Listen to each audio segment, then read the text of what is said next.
আমার প্রিয় স্টুডেন্টস, আশা করি তোমরা পড়াশোনা করছো। আমাদের যেহেতু হাতে সময় কম, সেজন্যে আমাদের বংশগতির আণবিক ভিত্তিটা আমরা আরম্ভ করে দিচ্ছি। দেখা যাক কত দূর এগোনো যায়।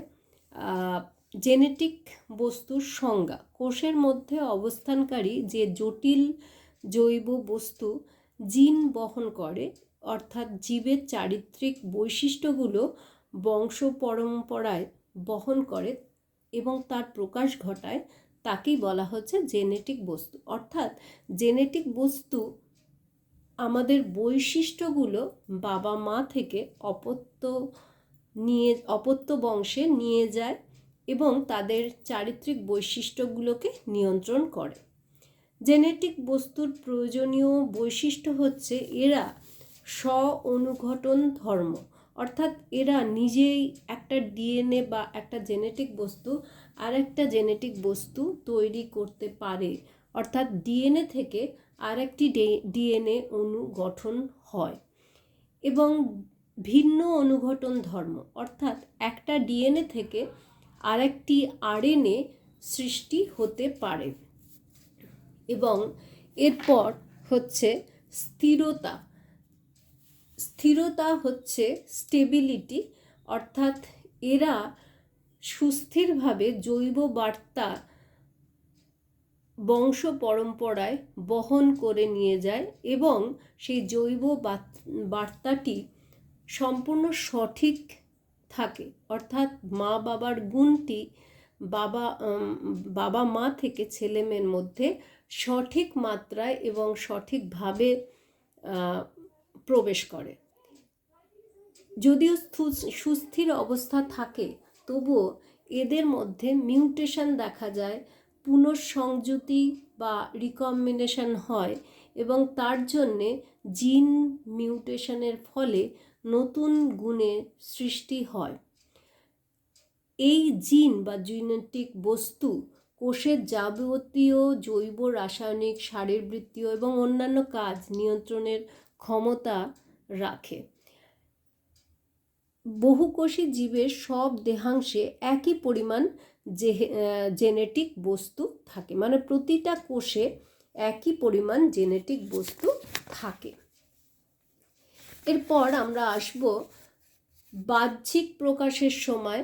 জেনেটিক বস্তুর নিজস্ব ধর্ম প্রকাশ করার সময় নির্দিষ্ট থাকে এবং এক্ষেত্রে একটি বায়োলজিক্যাল ক্লক দেখা যায়, মানে নির্দিষ্ট সময় নির্দিষ্ট বৈশিষ্ট্যটি প্রকাশিত হয় এবং যদি জেনেটিক বস্তু নষ্ট হয়ে যায় তাহলে জেনেটিক বস্তুটি সেটিকে মেরামত করতে পারে।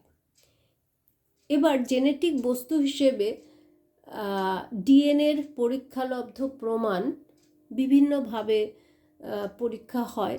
প্রথম জেনেটিক বস্তুর নিয়ে যিনি পরীক্ষা করেছেন তার নাম ফ্রেডেরিক গ্রিফিথ।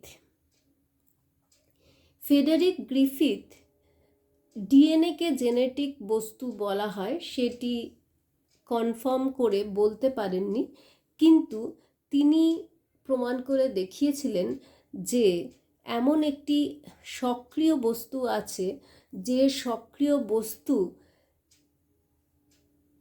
একটা বৈশিষ্ট্যকে বহন করে নিয়ে গিয়ে পরের অন্য কোনো বস্তুর মধ্যে প্রতিস্থাপন করতে পারে। অর্থাৎ একটি ব্যাকটেরিয়া স্ট্রেন থেকে জিন অপর একটি ব্যাকটেরিয়া স্ট্রেনের কোষে স্থানান্তরিত হলে ব্যাকটেরিয়ার জিনগত পরিবর্তন ঘটানো সম্ভব হয় এবং ব্যাকটেরিয়া ট্রান্সফরমেশন বা রূপান্তর হয়। তার ফলে নতুন যে ব্যাকটেরিয়াটি তৈরি হয় তার চরিত্রের বিভিন্ন পরিবর্তন ঘটে। ফ্রেডেরিক গ্রিফিথ 1928 খ্রিস্টাব্দে একটি পরীক্ষা করেন। সেই পরীক্ষায় তিনি নিউমোনিয়া রোগ সৃষ্টিকারী ব্যাকটেরিয়া নিউমোকক্কাস নিয়ে পরীক্ষা করেছিলেন। নিউমোকক্কাসের বিভিন্ন স্ট্রেন আছে, তার মধ্যে তিনি যে ব্যাকটেরিয়া নিয়ে পরীক্ষা করছিলেন সেটি পলিস্যাকারাইড নির্মিত কোষ প্রাচীর দিয়ে আবৃত একটি ব্যাকটেরিয়া। এই ব্যাকটেরিয়াটি যেহেতু মসৃণ ওপর থেকে এবং যেহেতু এরা নিউমোনিয়া রোগ সৃষ্টি করতে পারে, সেই জন্যে একে বলা হয় ক্ষতিকারক বা ভিরুলেন্ট ব্যাকটেরিয়া। এই ব্যাকটেরিয়া মসৃণ কলোনি গঠন করে বলে এটাকে এস টাইপ ব্যাকটেরিয়া বলা হয়। আর আরেকটি ধরনের ব্যাকটেরিয়া পরিব্যক্তির ফলে যে এই ব্যাকটেরিয়াটি নিউমোনিয়া রোগ সৃষ্টি করতে পারে না, সেই জন্যে ওই ব্যাকটেরিয়াটাকে আভিরুলেন্ট বা ক্ষতিকারক নয় বলা হয়। এই ব্যাকটেরিয়াটা কিন্তু রাফ বা অমসৃণ কলোনি গঠন করে। এই ধরনের ব্যাকটেরিয়াগুলো বিভিন্ন স্ট্রেনের হয়, যেমন 1, 2, 3, 4 ইত্যাদি। গ্রিফিথ যে পরীক্ষা করেছিলেন সেই পরীক্ষাটি ইন ভিভো পরীক্ষা হয়। ইন ভিভো মানে তিনি জীবিত বস্তুর ওপরে পরীক্ষাটি করেছিলেন। বিজ্ঞানী গ্রিফিথ সর্বমোট 4টে পরীক্ষা করেন। এগুলো ছকের মাধ্যমে আমি তোমাদের বুঝিয়ে দিচ্ছি। প্রথম ধাপে তিনি 2R ব্যাকটেরিয়া নিলেন। আর মানে অমসৃণ বা রাফ ব্যাকটেরিয়া, 2টা স্ট্রেন, এবং এই ব্যাকটেরিয়াগুলো ক্ষতিকর নয়, অর্থাৎ আভিরুলেন্ট ব্যাকটেরিয়া। এখানে দেখো ছকের মধ্যে, এটা হচ্ছে 2R ক্ষতিকর নয়, ক্ষতিকারকহীন ব্যাকটেরিয়া। এই ব্যাকটেরিয়া নিয়ে যখন তিনি ইঁদুরকে ইঞ্জেকশন করেন, তখন ইঁদুরটি কিন্তু বেঁচে থাকলো। তার কারণ তিনি যে ব্যাকটেরিয়া দিয়ে একে ইঞ্জেকশন দিয়েছেন সেই ইঞ্জেকশনটা ক্ষতিকর, সেই ব্যাকটেরিয়াগুলো ক্ষতিকর ছিল না বলে এর নিউমোনিয়া হলো না এবং তার ফলে ইঁদুরটি বেঁচে গেল। কিন্তু এরপর তিনি দ্বিতীয় পরীক্ষা করেন। সেই দ্বিতীয় পরীক্ষায় 3S ক্ষতিকারক ব্যাকটেরিয়া নিয়ে ইঞ্জেকশন দিলেন। যেহেতু 3S 3টা স্ট্রেন, এস হচ্ছে স্মুথ মসৃণ ব্যাকটেরিয়া, সেই ব্যাকটেরিয়াগুলো ক্ষতিকারক বা ভিরুলেন্ট ব্যাকটেরিয়া। এগুলো নিয়ে যখন এই ইঁদুরটিকে ইঞ্জেকশন দিল, ইঁদুরটি মারা গেল। তার কারণ এর নিউমোনিয়া হলো। এবার তিনি 3 নম্বর পরীক্ষা করলেন।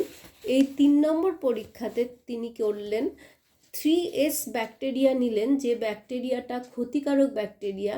সেই ব্যাকটেরিয়াটা নিয়ে ইঞ্জেকশন দিলেন, কিন্তু ইঞ্জেকশন দেওয়ার আগে এই ব্যাকটেরিয়াগুলোকে তাপে মৃত করে নিলেন। তাপে মৃত করে তারপর ইঞ্জেকশন দিলেন। তখন ইঁদুরটা কিন্তু মারা গেল না, তার কারণ ব্যাকটেরিয়াগুলোই মৃত ছিল, তাই জন্য ইঁদুরটি বেঁচে থাকলো। এরপর 4 নম্বর যখন পরীক্ষাটি করলেন, তিনি 2 ধরনের ব্যাকটেরিয়া একসঙ্গে নিলেন। একটা 2R ব্যাকটেরিয়া, এটা ক্ষতিকারকহীন অর্থাৎ আভিরুলেন্ট ব্যাকটেরিয়া। এই ব্যাকটেরিয়াটা রোগ সৃষ্টি করতে পারে না। আর পরের যে ব্যাকটেরিয়াটার মিশ্রণ করলেন সেটা হচ্ছে তাপে মৃত 3S ব্যাকটেরিয়া। এই ব্যাকটেরিয়াটাও রোগ সৃষ্টি করতে পারে না, তার কারণ এর আগের পরীক্ষাটায় যখন এই তাপে মৃত ব্যাকটেরিয়া ইঞ্জেকশন দেওয়া হয়েছে, ইঁদুরটা কিন্তু বেঁচে গেছিল। কিন্তু যখন তিনি এই দুটো, এটা আভিরুলেন্ট আর এটা তাপে মৃত, এরকম দুটো ব্যাকটেরিয়ার মিশ্রণ ইঞ্জেকশন দিলেন ইঁদুরটাকে, দেখা গেল ইঁদুরটা মারা গেছে। তখন তিনি বললেন 3S ব্যাকটেরিয়াকে যখন তাপে মৃত করা হয়েছিল তখন এর ওপরের কোটটা নষ্ট হয়ে গেছিল, কিন্তু ভেতরের যে সক্রিয় বস্তু সেই সক্রিয় বস্তুটা নষ্ট হয়নি। যখন একে ইঞ্জেকশন দেওয়া হলো তখন এর বডির ভেতরে গিয়ে এই সক্রিয় বস্তুটা 2R এর মধ্যে প্রবেশ করলো এবং 2R যে ব্যাকটেরিয়াটা, সেই ব্যাকটেরিয়াটার সক্রিয় বস্তু এই 2Rকে 3S স্ট্রেনে পরিণত করলো এবং তখন এই ব্যাকটেরিয়াগুলো ইঁদুরটিকে মেরে ফেললো। এই ব্যাপারটা থেকে তিনি বললেন প্রত্যেকটা কোষের মধ্যে একটা সক্রিয় বস্তু থাকে, সেই সক্রিয় বস্তুই জেনেটিক ইনফরমেশন একটা প্রজন্ম থেকে আর একটা প্রজন্মে নিয়ে যায়, বা এই বস্তুটি একটা ব্যাকটেরিয়া থেকে অন্য ব্যাকটেরিয়ার মধ্যে প্রবেশ করিয়ে ওই ব্যাকটেরিয়াটার চারিত্রিক বৈশিষ্ট্যর পরিবর্তন ঘটাতে পারে। অর্থাৎ এই ব্যাকটেরিয়ার সক্রিয় বস্তু এই ব্যাকটেরিয়ার মধ্যে প্রবেশ করে এই ব্যাকটেরিয়ার চারিত্রিক বৈশিষ্ট্য পরিবর্তন করেছে, তার ফলেই ইঁদুরটা মারা গেছে, তার কারণ এটা 3S পরিণত হয়েছে। তিনি সক্রিয় বস্তু বলেছিলেন, কিন্তু ডিএনএ কথাটা তিনি বলতে পারেননি। তার অনেক পরে 16 বছর পর, গ্রিফিথের পরীক্ষার 16 বছর পর দেখা গেল যে এই যে গ্রিফিথের পরীক্ষার 16 বছর পর 1944 খ্রিস্টাব্দে আভেরি, ম্যাকলিওড, ম্যাককার্টি এই তিনজন সায়েন্টিস্ট গ্রিফিথের পরীক্ষাটিকেই ইনভিট্রো করলেন। অর্থাৎ তারা এটা টেস্ট টিউব বা পেট্রি ডিশের মধ্যে করলেন।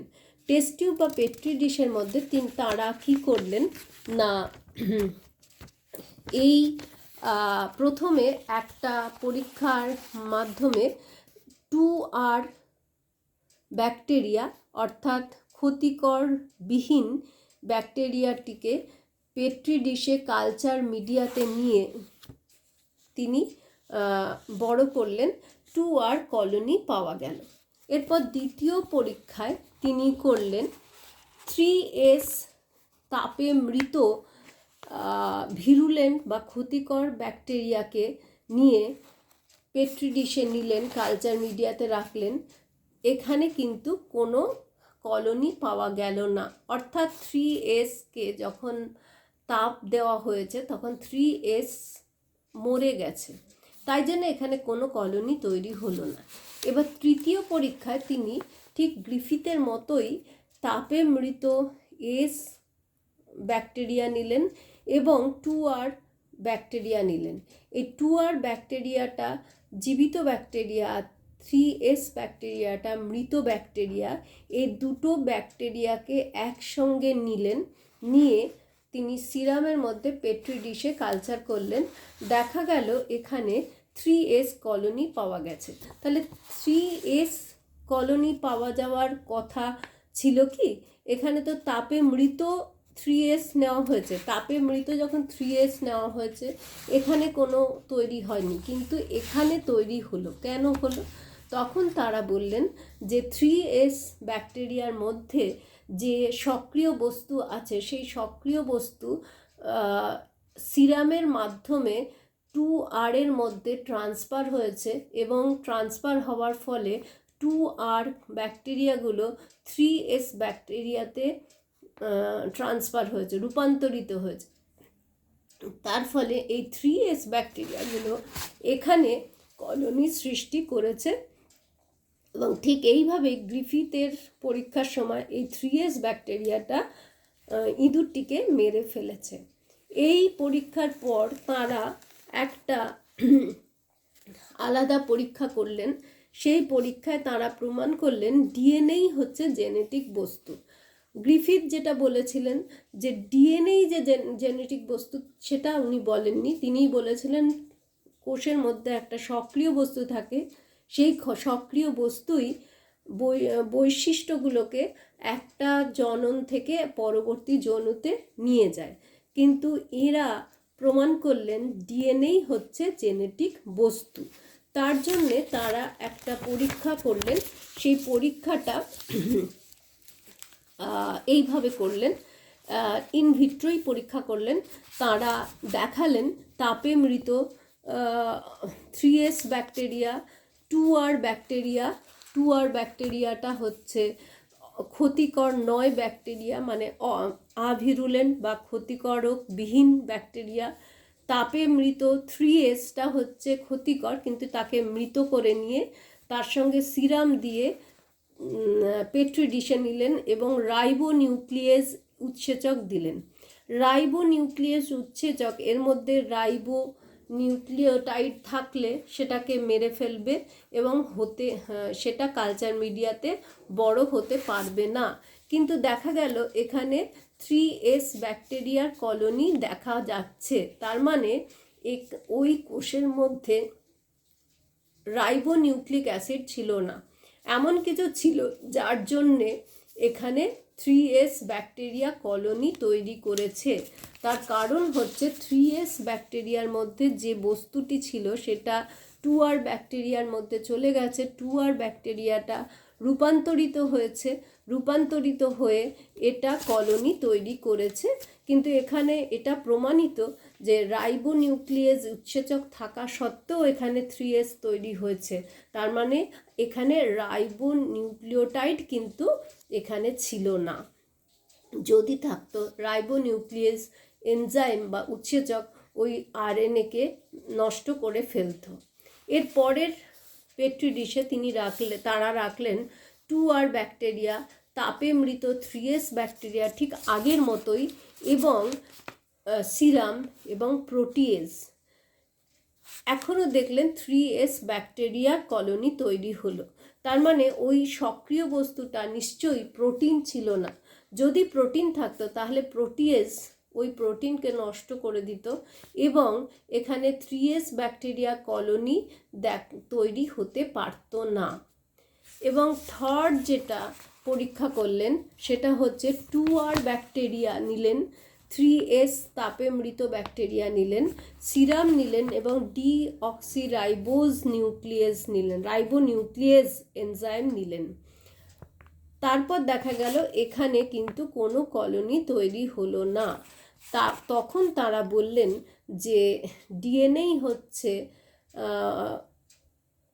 বস্তুটা, সক্রিয় বস্তুটা ছিল ডিএনএ, যেটা বৈশিষ্ট্যকে এক জনু থেকে পরবর্তী জনুতে নিয়ে যায় এবং এই ডিএনএই চারিত্রিক বৈশিষ্ট্য বহন করে। সেই জন্যেই এখানে 2R ব্যাকটেরিয়াটা, তাপে মৃত ব্যাকটেরিয়ার ডিএনএটা 2R ব্যাকটেরিয়ার মধ্যে প্রবেশ করেছে এবং 2R ব্যাকটেরিয়াকে 3S ব্যাকটেরিয়ায় রূপান্তরিত করেছে এবং 3S ব্যাকটেরিয়াটা এখানে কলোনি তৈরি করত, কিন্তু 3S ব্যাকটেরিয়ার মধ্যে যেহেতু ডিএনএটা আছে, সেই ডিএনএটা এখানে যেতেই পারছে না। ডিএনএ যাওয়ার আগেই এই ডিঅক্সিরাইবোজটা ওই ডিএনএকে ধ্বংস করে দিচ্ছে, তাই জন্যে এখান থেকে ডিএনএটা এর ভেতরে প্রবেশ করতে পারেনি এবং এখানে কোনো রূপান্তর হয়নি। তার ফলে এই 2R ব্যাকটেরিয়ার এখানে 3S ব্যাকটেরিয়ার কোনো কলোনি দেখা যায়নি, 2R ব্যাকটেরিয়া কলোনি কিন্তু এখানে দেখা যাবে। তাহলে এখান থেকে এই পরীক্ষার মাধ্যমে আভেরি, ম্যাকলিয়ড এবং ম্যাককার্টি প্রমাণ করলেন যে ডিএনএই হচ্ছে বংশগতির ধারক এবং বাহক। এরপর আর একটা পরীক্ষা আছে, যে পরীক্ষার মাধ্যমে প্রমাণ করা হয়েছে, হার্সি আবার চেজ প্রমাণ করেছেন ডিএনএই হচ্ছে বংশগতির ধারক ও বাহক। তোমাদের দু রকম পরীক্ষা কোয়েশ্চেনে আসে, কখনো কখনো দেয় ম্যাকলিয়ড, ম্যাককার্টি, ম্যাকলিয়ড।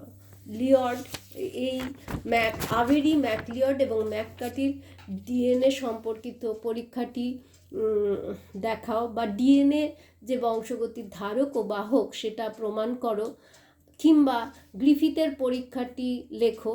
এই দুটোই আসে। আবার হার্সি চেজের পরীক্ষাটি লেখো, এটাও আসে। তোমরা এটা ভালোভাবে পড়ো।